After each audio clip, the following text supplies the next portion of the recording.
প্রিয় ভিউয়ার্স, আমি নিয়ে এসেছি নওগাঁ রাত্রায়ের পতিশর রবীন্দ্র কুটিবাড়িতে।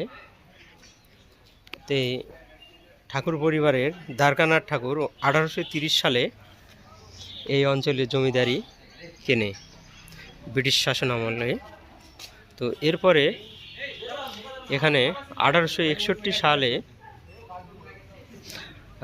1891 খ্রিস্টাব্দে রবীন্দ্রনাথ ঠাকুর প্রথম এখানে আগমন করেন এবং শেষবার আগমন করেছিলেন 1937 সালে। তো এখানেই এই কবি অনেক দিন ছিলেন। তো পতিশর থাকাকালীন অনেক কবিতা, উপন্যাস, গান অনেক কিছু লিখেছেন।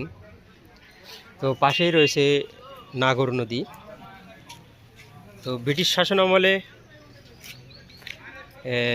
ভারতবর্ষে অনেক অঞ্চলে অনেক জমিদার ছিলেন।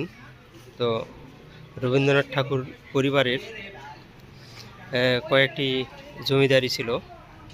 তার মধ্যে এই নওগাঁর আত্রাই উপজেলাধীন পতিশর নামক একটি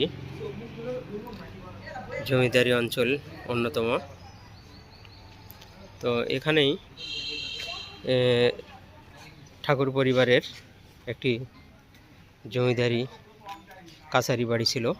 এখানে এসে রবীন্দ্রনাথ ঠাকুর এই অঞ্চলের জমিদারি দেখাশোনা করতেন। অনেক সময় রবীন্দ্রনাথ ঠাকুর ছাড়াও ঠাকুর পরিবারের অনেকেই এখানে এসেছেন। তো বর্তমানে এটি রবীন্দ্র স্মৃতি জাদুঘর হিসেবে এখানে ব্যবহৃত হচ্ছে। আপনারা দেখছেন, দেখুন এটি প্রধান গেট।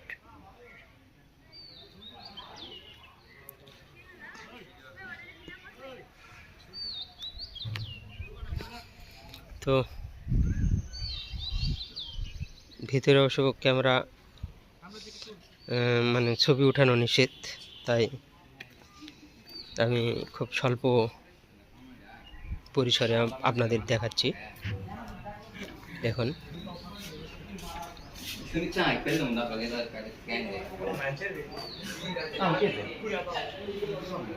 এখানে কয়েকটি কক্ষ রয়েছে। এই কক্ষগুলোতে রবীন্দ্রনাথ ঠাকুরের ব্যবহৃত জিনিসপত্র এবং তার অনেক কিছু রয়েছে এবং মাঝখানে রয়েছে একটি তার প্রতিকৃতি।